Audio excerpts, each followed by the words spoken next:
जी बहू। सुमित्रा जी का बेटा था अमित और बहू का नाम था अमृता। सुमित्रा जी की बहू की बातें सुनकर ऐसा लगता था कि जैसे वो बहुत इंटेलिजेंट है, क्योंकि उससे कभी भी कोई भी सवाल पूछो फट से जवाब दे देती थी। अरे भाई, उसके जवाब से तो गूगल भी पीछे रह जाता था।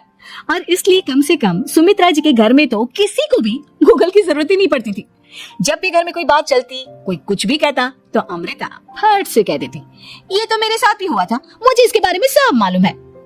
एक दिन सुमित्रा जी अमित और अपनी बहू अमृता के साथ अमित के बुआ जी, फूफा जी यानी कि मुकेश और उर्मिला जी के यहाँ पर मिलने के लिए गए।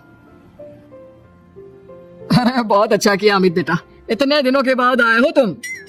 हाँ सुमित्रा भाभी, कभी तो आ जाया करिए अपने बच्चों को लेकर। आपकी बहू के आने से तो हमारे घर में भी रौनक आ गई है।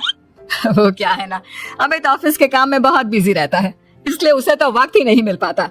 अच्छा, लगता है नौकरी काफी मुश्किल है अमित की। अरे नहीं फूफा जी, ऐसी कोई बात नहीं है। आप तो जानते हैं ना प्राइवेट जॉब में कितना काम होता है। अरे कोई समझे ना समझे, मुझे तो पता है प्राइवेट नौकरी में इतना काम करना पड़ता है कि इंसान की आफत आ जाती है। लेकिन बेटा, तुमने तो कभी जॉब की ही नहीं, तुम्हें कैसे पता? अरे जॉब नहीं की तो क्या हुआ मम्मी जी, सब जानती हूँ मैं। सबसे पहले ऑफिस में जाओ, वहाँ पर अपनी एंट्री डालो, उसके बाद दिन भर सिस्टम पर बैठकर काम करो। चारों तरफ कैमरे लगे होते हैं, आप अपनी नजर इधर की उधर नहीं कर सकते। उसके बाद दिन भर बॉस की चिक चिक सुनो, वो अलग से। यही सब होता है, मुझे ना सब पता है। अरे बहू रानी तो काफी इंटेलिजेंट है, हर बात की खबर है इसको। थोड़ी देर बाद, अब देखिए सुमित्रा भाभी, इतने दिनों के बाद आई हैं आप, खाना खाकर ही जाना, ऐसे तो मैं आपको जाने नहीं दूंगी। वैसे बुआ जी, खाने में क्या बनाया है? वो क्या है ना बेटा, आज तुम्हारी बुआ जी की तबीयत थोड़ी ठीक नहीं थी, इसलिए हमने सोचा कि जब तुम लोग यहाँ आ जाओगे तो बाहर से खाना मंगवा लेंगे और साथ में बैठकर खाएंगे। लेकिन बस प्रॉब्लम इतनी सी है कि मुझे बाहर से खाना ऑर्डर करना नहीं आता। सोचा जब अमित आएगा तो उसी को बोल दूंगी।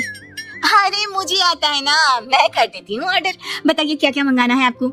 इटालियन, कॉन्टिनेंटल, इंडियन, पंजाबी, सब पता है मुझे। क्या बात है बहू, क्या घर में भी खाना रोज बाहर से ऑर्डर करती हूँ? अरे नहीं बुआ जी, ऐसी कोई बात नहीं है, बस मुझे ना सब पता है। कोई बात नहीं अमृता, मैं अपने फोन से ऑर्डर कर देता हूँ। अरे क्या बात है, आजकल ऑनलाइन डिलीवरी पर कोई ऑफर नहीं चल रहा है, वरना काफी पैसे बच जाते। कैसी बात करते हैं अमित, मैं कह रही हूँ ना मुझे सब पता है। मुझे एक बहुत अच्छा ऑनलाइन डिलीवरी वाला मालूम है, जहाँ पर 50% ऑफ मिल जाएगा। और आज तो वैसे भी फ्राइडे है ना, फ्राइडे को तो उस पर 50-70% ऑफर मिलता ही मिलता है। क्या बात है, इसके बारे में तो मुझे पता ही नहीं था। अरे बेटा, जिस चीज के बारे में किसी को पता नहीं होता, हमारी बहू को पता होता है। एक काम कर, तू उसी को ऑर्डर करने दे। क्या बात है अमृता बेटा, तुम तो बहुत इंटेलिजेंट हो, सब कुछ जानती हो। कुछ दिनों के बाद सुमित्रा जी की कुछ सहेलियां उनसे मिलने के लिए आती हैं। अरे सुमित्रा बहन कैसी हो, बहू कैसी है तुम्हारी? अरे पूछिए मत, बहुत इंटेलिजेंट है मेरी बहू, सब कुछ जानती है। क्या बात है, बहू के आने के बाद तो औरतें दुखी हो जाती हैं, लेकिन तुम तो बहुत खुश लग रही हो। वो क्या है ना, मेरी बहू है ही इतनी अच्छी। अरे तो बुलाओ ना, हमारे साथ बैठेगी, बातें करेंगी तो हमें भी अच्छा लगेगा। सुमित्रा जी अमृता को बाहर बुलाती हैं और उसके बाद सब लोग बातें करने लगते हैं। क्या बताऊं, कुछ दिनों से घुटनों में इतना दर्द हो रहा है कि चला भी नहीं जाता। अब बुढ़ापे में तो ये सब चलता ही रहता है, क्या कर सकते हैं। आंटी जी आप योगा करिए, योगा और साथ में ना काले तिल खाया करिए, आपके घुटनों का दर्द भाग जाएगा। लेकिन तुमको ये सब कैसे पता बेटा? अरे मेरे भी घुटनों में दर्द होने लगा था, मैंने योगा किया और काले तिल के साथ गुड़ मिलाकर उनके लड्डू बनाकर खाए, एकदम ठीक हो गए मेरे पैर। अमृता, ये तुम क्या कह रही हो? इतनी कम उम्र में तुम्हारे पैरों में दर्द कैसे हो सकता है? अरे मम्मी जी सच कह रही हूँ, एक बार अगर कोई ये नुस्खा अपना लेना बस मजा आ जाए। ठीक है बेटा, अगर तुम कहती हो तो मैं ये करके देखती हूँ। मुझे सब पता है आंटी जी, ये मेरे साथ हो चुका है, इसीलिए तो बता रही हूँ मैं आपको, ऐसे नहीं बताती किसी को। कुछ दिनों के बाद अमित अमृता को अपने दोस्तों के साथ घूमने के लिए ले जाता है। क्या यार, क्या जिंदगी हो गई है, सारा दिन ऑफिस का काम करते रहो, अपनी हेल्थ पर तो ध्यान ही नहीं दे सकते। अरे क्यों नहीं दे सकते अपनी हेल्थ पर ध्यान, सब दे सकते हैं, इंसान चाहे तो कुछ भी कर सकता है। क्या बात है भाभी, आप इतनी श्योरिटी के साथ कैसे कह सकती हैं? अरे आजकल ना एक से एक एप्लीकेशन है मार्केट में, और जानते उसमें कुछ एक्सरसाइज तो ऐसी बताते हैं जिन्हें आप अपने ऑफिस में बैठे बैठे, मेरा मतलब लैपटॉप पर काम करते करते भी कर सकते हैं। अमृता, ऐसी एक्सरसाइज के बारे में तो मुझे भी नहीं पता था, तुम्हें कैसे मालूम? अरे मुझे सब पता है, हर चीज की खबर रखती हूँ मैं, जानते हैं ना आप। लेकिन ऐसी कौन सी एप्लीकेशन है और ऐसी कौन सी एक्सरसाइज है भाभी? एक मिनट, मैं आपको अपने मोबाइल में दिखाती हूँ। अरे वाकई में भाभी तो सही कह रही हैं। देखो यार, इसमें कितनी अच्छी एक्सरसाइज दिखाई गई है। अपनी चेयर पर बैठे बैठे एक्सरसाइज भी कर लो, काम भी और हेल्थ भी। वाह भाभी वाह, मजा आ गया। लेकिन अमृता, तुम्हें इस बारे में कैसे पता? अब मेरे साथ जो चीज हो चुकी है उसके बारे में तो मुझे पता होगा ही ना अमित। मतलब तुम कब ऑफिस में काम करने गई जो तुमने ऑफिस करते करते एक्सरसाइज की? मैं जो किचन में काम करती हूँ अमित, घर के काम, वो किसी ऑफिस के काम से काम है क्या? बस मैं भी वो सब करते करते इनमें से कुछ एक्सरसाइज ट्राई कर लेती हूँ, इसीलिए मुझे सब पता है। सही है यार, तुम तो बहुत इंटेलिजेंट हो। कुछ दिनों के बाद, ये क्या है? एक दोस्त ने मेरे साथ एक मजाक किया है, लेकिन समझ में ही नहीं आ रहा। अरे बेटा, तो अमृता से पूछ लेना, उसके पास कोई ना कोई जवाब जरूर होगा।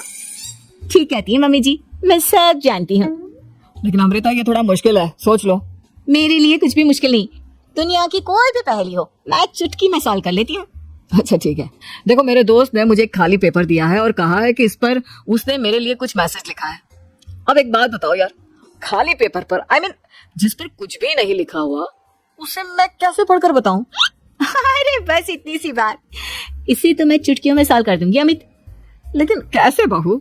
इस पेपर पर तो वाकई में कुछ नहीं लिखा हुआ, एकदम खाली पेपर है, कैसे, क्या पढ़ोगी तुम? अमित, एक छोटा सा काम करो, जल्दी से एक मोमबत्ती लेकर आओ। अरे बहू, पेपर में आग लगाने का इरादा है क्या? नहीं मम्मी जी, इस पेपर पर अमित के दोस्त का लिखा हुआ मैसेज पढ़ने का इरादा है। अमित कैंडल लेकर आता है। अब ना बस इस पेपर को धीरे धीरे कैंडल के ऊपर घुमाते रहो, देखना 2 ही मिनट में मैसेज आपकी आंखों के सामने होगा। अच्छा ठीक है, मैं ऐसा करके देखता हूँ। 2 मिनट के बाद, अरे वाकई में इस पर तो अक्षर बनने लगे, लेकिन ये हुआ कैसे? और अमृता, तुम्हें कैसे पता? बात सिंपल है मम्मी जी, अमित के दोस्त ने नींबू के रस से मैसेज लिखकर उसे सिखा दिया। आप अगर मैसेज पढ़ना हो ना तो पेपर को आंख के सामने ले जाओ और लेटर्स अपने आप उभर कर आ जाते हैं। वाह बहू, लेकिन तुम ये सब कैसे जानती हो? अरे मम्मी जी, जब मैं छोटी थी ना तो अपनी सहेलियों के साथ ऐसे ही गेम खेला करती थी। ये तो मेरे साथ कितनी बार हो चुका है, मुझे सब पता है। थैंक यू यार अमृता, तुम्हारी वजह से हमें कुछ भी सोचने की जरूरत ही नहीं पड़ती, तुम सब कुछ बता देती हो। कुछ दिनों के बाद सुमित्रा जी को अमृता के प्रेग्नेंट होने की खुशखबरी मिलती है और सुमित्रा जी अमृता को डॉक्टर के यहाँ लेकर जाती है। देखिए सुमित्रा जी, आपकी बहू की तबीयत बिल्कुल ठीक है, किसी भी तरह की चिंता करने की कोई जरूरत नहीं है, लेकिन हाँ, उनको आयरन वाली डाइट खाने की बहुत जरूरत है। ठीक है डॉक्टर साहब, आप बता दीजिए मैं अपनी बहू को क्या क्या खिलाऊं ताकि उसकी तबीयत ठीक रहे और आने वाले बच्चे की भी। अरे मम्मी जी, इसमें डॉक्टर से पूछने की क्या जरूरत है, किशमिश है, अनार है, पालक है, ये सब खाना चाहिए, आयरन का लेवल बिल्कुल बराबर रहता है। अरे वाह, आपकी बहू तो सब कुछ पहले से ही जानती है, ये तो बहुत अच्छी बात है। देखो, आयरन के साथ तुम्हें कैल्शियम भी खाना होगा, जानती हूँ मैं, अगर आयरन की खाली सप्लीमेंट लेते हैं और कैल्शियम नहीं लेते तो बॉडी उसे अच्छे से एब्जॉर्ब नहीं कर पाती, सब पता है मुझे। बहू, ये भी मालूम है? हाँ मम्मी जी, आप तो जानती है ना, मुझे सब पता है। आपकी बहू की बातें सुनकर अच्छा लग रहा है, मुझे ऐसी बहुत कम लड़कियां मिलती है जिन्हें इतनी नॉलेज होती है, सारे सवालों के जवाब देती है, और हमारे इंडिया में तो वैसे भी हालात बहुत खराब है। बिल्कुल ठीक कह रहे हैं आप डॉक्टर साहब, लेकिन मैं उन लड़कियों की तरह नहीं हूँ, बहुत ख्याल रखती हूँ मैं हर चीज का। और जानती हैं आप, हमारे घर में तो किसी को किसी चीज के बारे में गूगल करने की जरूरत ही नहीं पड़ती। बिल्कुल ठीक कह रही है अमृता, अरे कुछ भी पूछ लो, इसे सब पता होता है। अरे वाह, तुम तो बड़ी कमाल की लड़की हो। चलो, ये तो बहुत अच्छी बात है, लेकिन फिर भी डॉक्टर की सलाह पर पूरा ध्यान देना चाहिए।